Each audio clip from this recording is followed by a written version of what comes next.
Meanwhile, the National People's Power says that they will vote against the publication on emergency regulations which will be presented in Parliament tomorrow.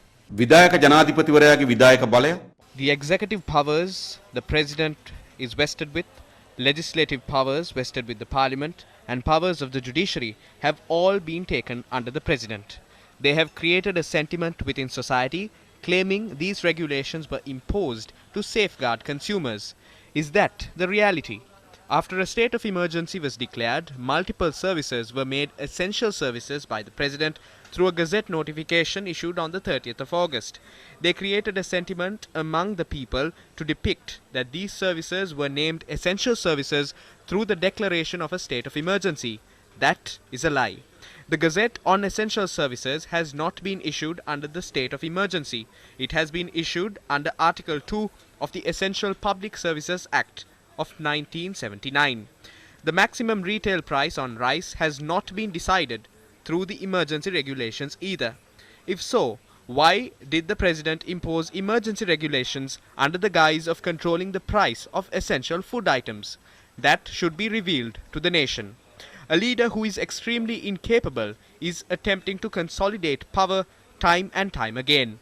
This is the Disaster Management Act number 13 of 2005. Disasters have been defined through this act. Multiple occurrences, including an epidemic, have been identified as disasters through this act. Hence, this epidemic is a disaster.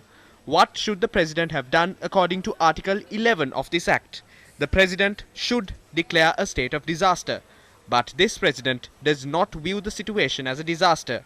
He imposed a state of emergency instead.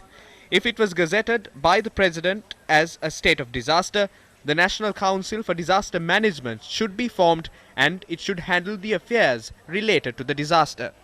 The Council should consist of the President as the Chairman of the Council, Prime Minister as the Vice Chairman, the Leader of the Opposition, Ministers in charge of 20 subjects and 5 MPs from the opposition. But the President will never mobilize this article. Why? The main reason he will not do so is because of Article 17.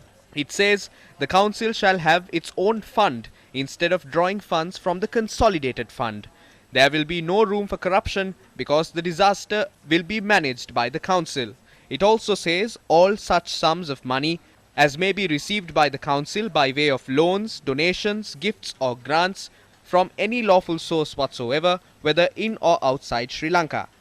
Therefore, all the funds, including those from the Consolidated Fund, COVID-19 Fund, aid funds and donations received from the World Bank and many other nations will be handled by the National Council for Disaster Management. Hence, the President will never form such a council. In conclusion, our party has decided to vote against the emergency regulations in Parliament tomorrow. එනිසා මෙම හදිස් නීතියට පාර්ලිමේන්තුවේදී අපේ පක්ෂය විරුද්ධව ඡන්ද ප්‍රකාශ කරන්න අපි තීරණය කරලා තිබෙනවා.